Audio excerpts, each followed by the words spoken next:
सभा मार्च के दौरान हंगामा और प्रदर्शन के मामले में बीजेपी के 63 नेताओं के खिलाफ एफआईआर दर्ज की गई है। पूर्व डिप्टी सीएम रेणु देवी, तारकिशोर प्रसाद, मंगल पांडे, जीवेश मिश्रा, नितिन नवीन, रामकृपाल यादव, संजय सिरावगी, शहनवाज हुसैन, नंद किशोर यादव सहित 63 नेताओं के खिलाफ कोतवाली थाना अध्यक्ष संजीत कुमार ने केस दर्ज करा है और प्राथमिकी में बीजेपी नेताओं पर प्रतिबंधित क्षेत्र में जाकर हंगामा करना, सरकारी काम में बाधा डालने का आरोप है।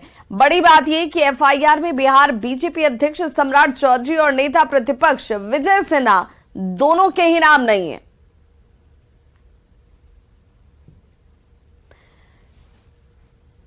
तो ये वो तमाम नाम और चेहरे हैं जिनके खिलाफ एफआईआर दर्ज की गई है।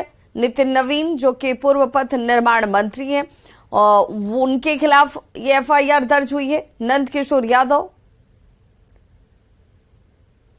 और 63 कुल बीजेपी के नेता हैं जिन पर यह एफआईआर दर्ज की गई है, जिसमें सम्राट चौधरी और नेता प्रतिपक्ष विजय सिन्हा इन दोनों के नाम नहीं हैं।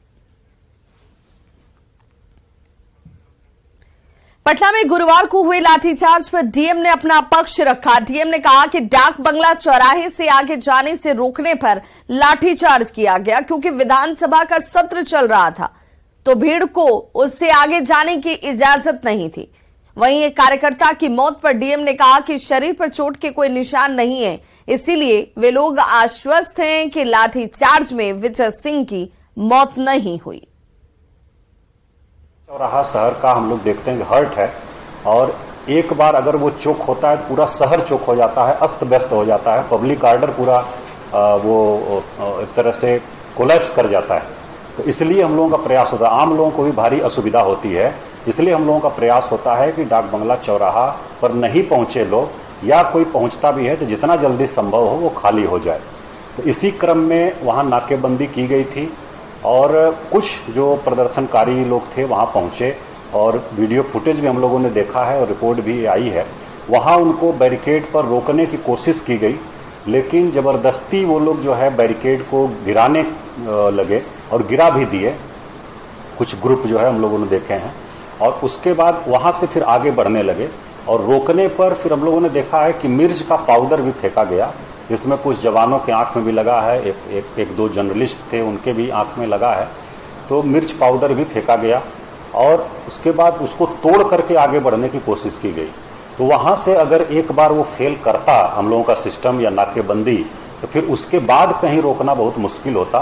फिर उसके बाद विधानसभा भी चूंकि सत्र में है और काफ़ी भीड़ वहाँ तक अगर पहुँच जाती तो एक प्रकार से प्रशासन की विफलता होती। हम लोग ये रिस्क नहीं ले सकते थे, इसलिए वहाँ रोका गया और उसके बाद पहले वाटर कैनन चलाया गया, पानी की बौछार उससे पीछे किया गया और उसके बाद आंसू गैस के गोले भी छोड़े गए।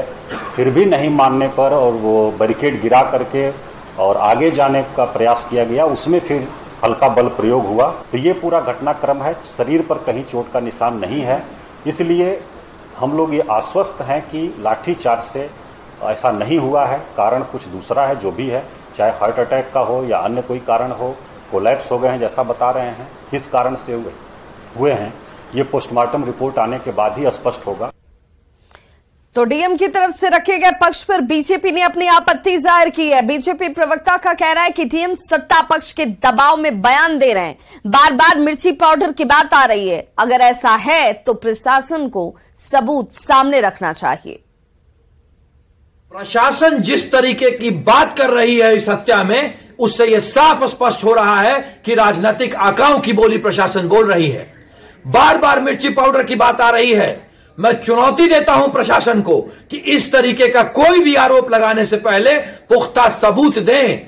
चूंकि यह भाजपा का एक शांतिपूर्ण प्रदर्शन था और किसी भी कार्यकर्ता ने किसी तरह का नियम नहीं तोड़ा। प्रशासन की बर्बरता से हमारे साथी की हत्या हुई है। दूसरी बात, जिलाधिकारी महोदय, अभी तक पोस्टमार्टम की रिपोर्ट नहीं आई है और अगर आपके पास पोस्टमार्टम की रिपोर्ट है तो उस रिपोर्ट को तुरंत जारी करें। शेखपुरा के अररिया प्रखंड में पंचायत सेवकों पर घर से काम करने के मामले की जांच शुरू कर दी गई है। डीएम ने 2 सदस्यीय जांच कमेटी बनाई है जो पूरे मामले की जांच कर रही है। जांच टीम पंचायती राज पदाधिकारी द्वारा जब्त किए गए दस्तावेजों की भी अब जांच कर रही है। स्थल है जहाँ पर आरोप है कि ताला तोड़ा गया था, तो हम आए थे देखने कि सही में ताला तोड़ा गया है कि नहीं, किवाड़ी का क्या, अगर तोड़ा गया होगा तो टूटा हुआ होगा, कब्जा होगा या ताला होगा। और पंचायत सेवक से भी बात करना था, बयान लेना था। पंचायत सेवक लोग ज़्यादा पाया गया था। अब अभी तो बाहर से देखने में नहीं है, पंचायत सेवक लोग आ रहे हैं तो रूम खोल।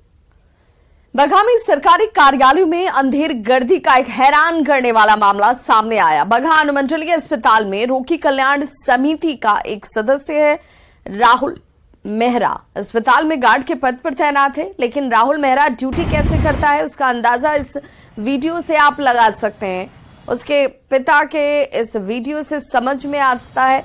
रजिस्टर में धनाधन साइन कर रहा ये व्यक्ति राहुल मेहरा का पिता रमेश राम है, जो राहुल मेहरा की ड्यूटी से गायब रहने के बावजूद भी हर दिन का अटेंडेंस बनाता था। अस्पताल के स्थापना कार्यालय का वीडियो सामने आने के बाद अधिकारियों ने प्रभारी हेड क्लर्क सत्येंद्र राव से 2 दिन के भीतर स्पष्टीकरण की मांग की है। बेगूसराय से बड़ी खबर, जहां एक शख्स की गोली मारकर हत्या कर दी गई है। जमीन विवाद में गोली मारकर हत्या हुई है। पिंटू कुमार की गोली मारकर हत्या की गई है। एक कंबा गांव में बदमाशों की तरफ से घटना को अंजाम दिया गया। पुलिस फिलहाल इस पूरे मामले की छानबीन में जुट गई है। मृतक पिंटू कुमार शेखपुरा जिले के एक हरा गांव का रहने वाला था।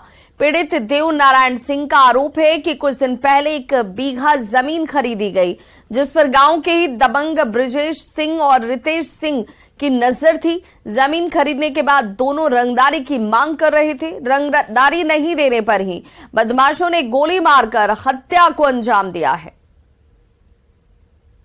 एकाएक सब द्वार पर अल, राजेश सिंह कल के मारो गोली साला। राजेश सिंह कल के पहला गोली ब्रजेश सिंह चल।